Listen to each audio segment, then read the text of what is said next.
যারা এখনো ই ভিসা করেনি তাদের জন্য সুখবর রয়েছে। হোম অফিস ই ভিসার গ্রেস পিরিয়ড 1 জুন 2025 পর্যন্ত বাড়িয়েছে। হোম অফিস গতকাল ঘোষণা করেছে যে ই ভিসা সিস্টেম স্থানান্তরিত হওয়া ব্যক্তিদের জন্য নির্ধারিত গ্রেস পিরিয়ড বাড়ানো হয়েছে। পূর্বে এই সময়সীমা 31 মার্চ 2025 পর্যন্ত নির্ধারিত ছিল, তবে এখন এটি 1 জুন 2025 পর্যন্ত সম্প্রসারিত করা হয়েছে।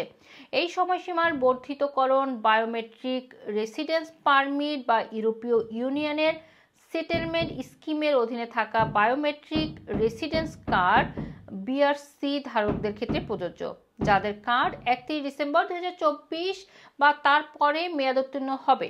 যদি তাদের অভিবাসন মর্যাদা এখনও বৈধ থাকে তাহলে তারা 1 জুন 2025 পর্যন্ত আন্তর্জাতিক ভ্রমণের জন্য তাদের মেয়াদোত্তীর্ণ নথি ব্যবহার করতে পারবেন। তবে হোম অফিস স্পষ্টভাবে জানিয়েছে যে 1 জুন 2025 হবে ই ভিসার জন্য নতুন চূড়ান্ত সময়সীমা এবং গ্রেস পিরিয়ড এর বাড়ানো হবে না।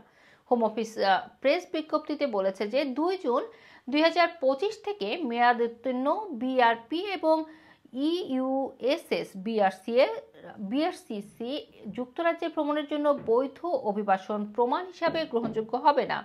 এর আগে 2024 সালের ডিসেম্বরে সরকার ঘোষণা করেছিল যে ই ভিসার পূর্ণ বাস্তবায়ন 1 জানুয়ারি 2025 থেকে কার্যকর করার পরিকল্পনা বাতিল করা হয়েছে, কারণ এটি উইন্ডরাশ কেলেঙ্কারির মতো আরেকটি জটিলতা সৃষ্টি করতে পারে বলে উদ্বেগ ছিল।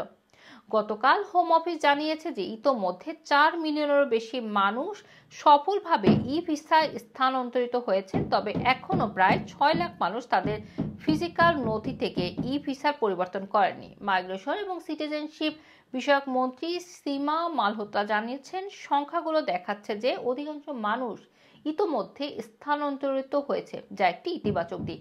তিনি আরো বলেছেন, তারা জনগণের মতামত সতর্কতার সাথে গ্রহণ করেছেন এবং মেয়াদ উত্তীর্ণ অভিবাসন নথিগুলো জুন পর্যন্ত ভ্রমণের জন্য গ্রহণযোগ্য রাখার সিদ্ধান্ত নিশ্চিত করায় ই ভিসা স্থানান্তর প্রক্রিয়া আরো সহজতর হবে। হোম অফিস অনুরোধ করেছে যে যারা এখনো তাদের ই ভিসা অ্যাক্সেস করতে অ্যাকাউন্ট তৈরি করেনি তারা যত দ্রুত সম্ভব এটি সম্পন্ন করুন। রুমানা রাখি, রানা টিভি, লন্ডন।